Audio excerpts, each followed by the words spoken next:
sea, yo creo que hay que separar lo que significan las redes sociales como campo de batalla ideológico que redefine las reglas de la política y que tiene un peso enorme sobre los medios de comunicación,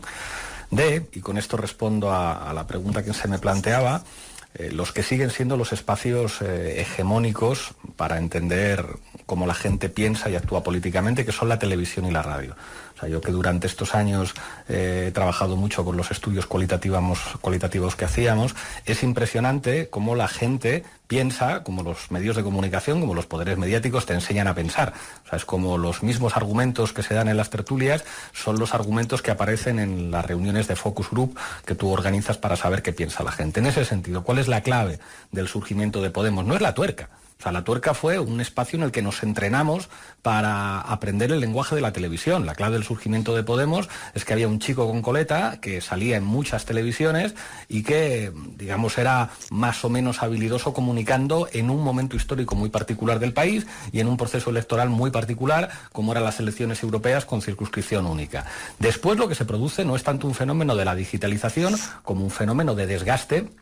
que en general tiene que ver con la capacidad de los poderes mediáticos para desgastar, en una dinámica de desgaste continuo. Ahí creo que fuimos lo suficientemente habilidosos como para cambiar al jugador cuando era evidente que había otras jugadoras en este caso que podían puntuar mucho más. Pero eso yo creo que no depende tanto de la digitalización como del enorme peso y el enorme poder que siguen teniendo la televisión y la radio para definir lo que la gente piensa de cualquier figura política. Pero lo que estamos hablando aquí es otra cosa, y yo no estoy muy de acuerdo con que las figuras políticas estén causando desinterés. Al contrario, y precisamente por el interés que causan, tenemos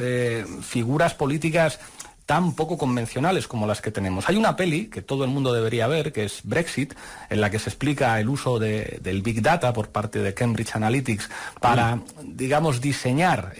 los mensajes específicos para cada nicho de población y que te explica cómo el manejo de las emociones y de la mentira por parte de los partidarios del Brexit arrasó con las propuestas del Labour Party, que eran aparentemente mucho más sensatas y mucho más veraces. Estamos en esa época y yo creo que eso es lo realmente peligroso, y los medios de comunicación se han entregado en su gran mayoría a una dinámica en la que las emociones y la mentira forman parte de manera mucho más habitual de la parrilla que, digamos, un estilo más cuidado, más pulcro, con una serie de principios deontológicos. Hay un libro de hace algunos años que se llamaba Prensa rosa, voto azul, que decía: los estilos de comunicación política, los estilos de comunicación de la prensa rosa, si se llevan a la política, tienen siempre una traducción electoral de tipo reaccionario, y creo que lo estamos viendo.